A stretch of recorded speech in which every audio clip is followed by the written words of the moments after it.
ಕರ್ನಾಟಕ ರಾಜ್ಯ ರೈತ ಸಂಘಕ್ಕೆ ಹಸಿರು ಸೇನೆಗೆ ರೈತ ಮಹಿಳೆಯರಿಗೆ ರೈತ ಹೋರಾಟರಿಗೆ ಜೈ ಜವಾನ್ ಜೈ ಕಿಸಾನ್ ಜೈ ಜವಾನ್ ಜೈ ಕಿಸಾನ್.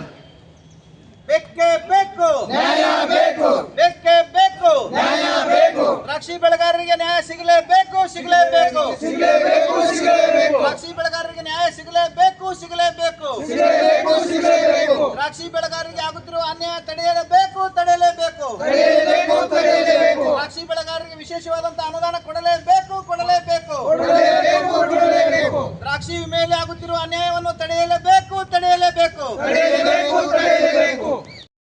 ತಿಕೋಟ ತಾಲೂಕಿನ ಪೈಕಿ ಕನಮಡಿ ಅಥವಾ ಬಾಬಾನಗರ ಬಿಜ್ಜರಿಗೆ ಅಂದರೆ ಇಷ್ಟರೊಳಗಾಗಿ ಒಂದು ಕೋಲ್ಡ್ ಸ್ಟೋರೇಜ್ ನಮಗೆ ಅವಶ್ಯ ಬೇಕಾಗೈತಿ. ಅದಕ್ಕೆ ದಯಮಾಡಿ ನಮ್ಮ ಮುನ್ನೂಕ ಏನು ಮಾಡ್ತಾರಲ್ರಿ ಇಡ್ಲಾಕ ನಮಗೆ ಅವಶ್ಯ ಬೇಕಾಗೈತಿ. ಅಲ್ಲ ಅನಿವಾರ್ಯ ಪರಿಸ್ಥಿತಿ ಐತಿ.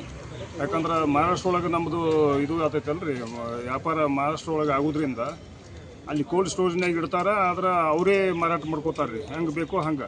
ರೇಟ್ ಭಾಳ ಕಮ್ಮಿ ರೇಟ್ನಾಗ ಅವ್ರು ಮಾರಾಟ ಮಾಡ್ಕೋತಾರೆ. ಅದ್ರ ಸಂಬಂಧ ನಮಗೆ ಇಲ್ಲೇ ನಾವು ಇದು ಮಾಡಿದ್ವಿ ಅಂದ್ರೆ ಸ್ವಲ್ಪ ಹೆಚ್ಚಿನ ರೇಟ್ನಾಗ ನಮ್ಮ ಮಣ್ಣಕ್ಕೆ ಮಾರಾಟ ಮಾಡ್ಲಿಕ್ಕೆ ಅನುಕೂಲ ಆಗ್ತೈತೆ ಅನ್ನೋ ಸಂಬಂಧ ತಮ್ಮಲ್ಲಿ ನಾವು ಕಳಕಳಿಯಿಂದ ಎಲ್ಲ ಜಿಲ್ಲಾಧಿಕಾರಿಗಳಿಗೂ ಮತ್ತು ಇದಕ್ಕೆ ಸಂಬಂಧಪಟ್ಟಂಥ ಎಲ್ಲ ಸಚಿವರಿಗೂ ಕರ್ನಾಟಕ ರಾಜ್ಯ ಕೋಲ್ಡ್ ಸ್ಟೋರೇಜ್ ತಿಕೋಟ ತಾಲೂಕಲ್ಲಿ ಆಗಬೇಕಂತ ಹೇಳಿ ತಿಕೋಟ ನೀವು ಸರ್ಕಾರ ಆಗ್ರಹ. ಹೆಸರು ಹೇಳ್ರಿ? ಮಲ್ಲಪ್ಪ ಸಿದ್ದಪ್ಪ ಕೊಂಡಿರು. Okay sir. ವಿಜಯಪುರ ಜಿಲ್ಲೆಯ ದ್ರಾಕ್ಷಿ ಬೆಳೆಗಾರರಿಗೆ ಸಂಬಂಧಿಸಿದಂತೆ ಸುಮಾರು 10 ಹಲವಾರು ಬೇಡಿಕೆಗಳನ್ನು ಇಟ್ಟುಕೊಂಡು ಇವತ್ತಿನ ದಿನ ಕರ್ನಾಟಕ ರಾಜ್ಯ ರೈತ ಸಂಘ ಹಾಗೂ ಹಸಿರು ಸೇನೆ ವತಿಯಿಂದ ಮಾನ್ಯ ಜಿಲ್ಲಾಧಿಕಾರಿಗಳ ಮುಖಾಂತರ ರಾಜ್ಯ ಸರ್ಕಾರಕ್ಕೆ, ಅದೇ ರೀತಿಯಾಗಿ ಕೃಷಿ ಮತ್ತು ತೋಟಗಾರಿಕಾ ಸಚಿವರಿಗೆ ಮತ್ತು ಆಯುಕ್ತರಿಗೆ, ಅದೇ ರೀತಿಯಾಗಿ ವಿಜಯಪುರ ಜಿಲ್ಲೆಯ ಜಂಟಿ ಕೃಷಿ ನಿರ್ದೇಶಕರಿಗೆ ಮತ್ತು ತೋಟಗಾರಿಕಾ ಇಲಾಖೆ DD ಅವರಿಗೆ ಮನವಿಯನ್ನು ಸಲ್ಲಿಸೋದ್ರ ಮುಖಾಂತರ ದ್ರಾಕ್ಷಿ ಬೆಳೆಗಾರರಿಗೆ ಸಾಕಷ್ಟು ಅನಾನುಕೂಲಗಳಾಗಿ ಇವತ್ತಿನ ದಿನ ದ್ರಾಕ್ಷಿಯನ್ನು ಬುಡ ಸಮೇತ ಕಿತ್ತೊಗೆಯುವಂಥ ಒಂದು ಪರಿಸ್ಥಿತಿಯಲ್ಲಿ ನಾವು ರೈತರಿದ್ದೀವಿ. ಆದಷ್ಟು ಬೇಗನೆ ಇದಕ್ಕೆ ಸಂಬಂಧಪಟ್ಟಂಥ ಪರಿಹಾರ ಇರ್ಬೋದು, ವಿಮೆಯಲ್ಲಿ ಆಗುತ್ತಿರುವಂಥ ವಿಳಂಬ ಇರ್ಬೋದು, ಅದೇ ರೀತಿಯಾಗಿ ಕೋಲ್ಡ್ ಸ್ಟೋರೇಜ್ ಸರ್ಕಾರದಿಂದಲೇ ಕೋಲ್ಡ್ ಸ್ಟೋರೇಜ್ ಸ್ಥಾಪನೆ ಆಗಿರ್ಬೋದು. ಇನ್ನು ವೈನ್ ಪಾರ್ಕ್ ಅಂತೇಳಿ ಸುಮಾರು 100 ಎಕರೆ ಭೂಮಿಯನ್ನು ಅದಕ್ಕಾಗಿ ಮೀಸಲಿಟ್ಟು ಸುಮಾರು 4-5 ವರ್ಷ ಆದರೂ ಕೂಡ ಅದು ಇನ್ನೂ ಪ್ರಾರಂಭ ಆಗಿಲ್ಲ. ಅದನ್ನು ಕೂಡ ಆದಷ್ಟು ಬೇಗನೆ ಪ್ರಾರಂಭ ಮಾಡಬೇಕು. ಇನ್ನು ಸರ್ಕಾರದ ಅಡಿಯಲ್ಲಿ ಅವಶ್ಯಕತೆಗೆ ಅನುಗುಣವಾಗಿ ವಿಜಯಪುರ ಜಿಲ್ಲೆಯಲ್ಲಿ ಕೋಲ್ಡ್ ಸ್ಟೋರೇಜ್ ಆಗಬೇಕು.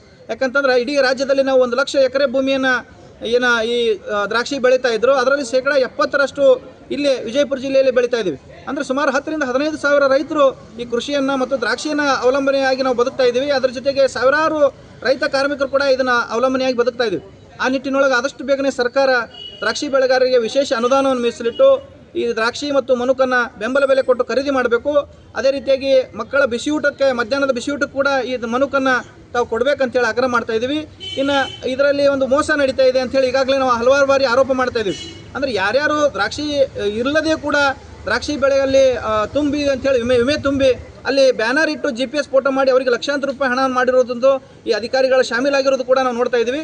ಆದಷ್ಟು ಬೇಗನೆ ಇದನ್ನು ಕೂಲಂಕಷವಾಗಿ ಪರಿಶೀಲನೆ ಮಾಡಿ ಸಂಬಂಧಿಸಿದ ಜಿಲ್ಲಾಡಳಿತ ಹಾಗೂ ಇತರೆ ಅಧಿಕಾರಿಗಳು ಸೂಕ್ತ ಕಾನೂನು ಕ್ರಮ ಕೈಗೊಳ್ಳಬೇಕಂತೇಳಿ ನಾವು ಆಗ್ರಹ ಮಾಡ್ತೇವೆ. ಸರ್, ದ್ರಾಕ್ಷಿ ಬೆಳೆಗೆ ವಿಮೆ ಹಣ ಬಾಕಿ ಅಂತ ಹೇಳಿದ್ರಲ್ಲ, ಅದು ಯಾವ ವರ್ಷದ ಬಾಗಿದೆ? ಹೋದ ವರ್ಷದ ಬಾಗಿದೆ, ಇದೇ ವರ್ಷದ ಬಾಗಿದೆ? ಹೋದ ವರ್ಷದ್ದು ಈಗಾಗಲೇ ಇತರ ತೆಗೆ ಸರ್. ಅದು ಅದ್ರ ದುಡ್ಡು ಬರಬೇಕಾಗಿತ್ತು. ಈಗ ಸುಮಾರು 6 ತಿಂಗಳ ಹಿಂದೆ ಬರಬೇಕಾಗಿತ್ತು, ಇನ್ನೂ ಬಂದಿಲ್ಲ ಸರ್. ಅದು ದುಡ್ಡು ಯಾರಿಗೆ ಬಂದಿಲ್ಲ, ಏನೋ ಕೆಲವರಿಗೆ ಬಂದಿಲ್ಲ. ಸರ್, ಇದ್ರ ಬಗ್ಗೆ ಐತಲ್ಲ, ನೀವು ಮತ್ತೆ ಜಿಲ್ಲಾಧಿಕಾರಿಗಳಿಗೆ ಬಂದು ಈ ಟೈಪ್ ಆಗಿದೆ ಅಂತ ಹೇಳಿ ಇದ್ರ ಬಗ್ಗೆ ಚರ್ಚೆ ಮಾಡಿ ಲಾಸ್ಟ್ 1 ತಿಂಗಳ ಹಿಂದೆ ನಾವು ಮನವಿ ಕೊಟ್ಟಿದ್ದೀವಿ. ಇದು 2ನೇ ಸರ್ತಿ ಕೊಡ್ಲಾಕತ್ತೀವಿ.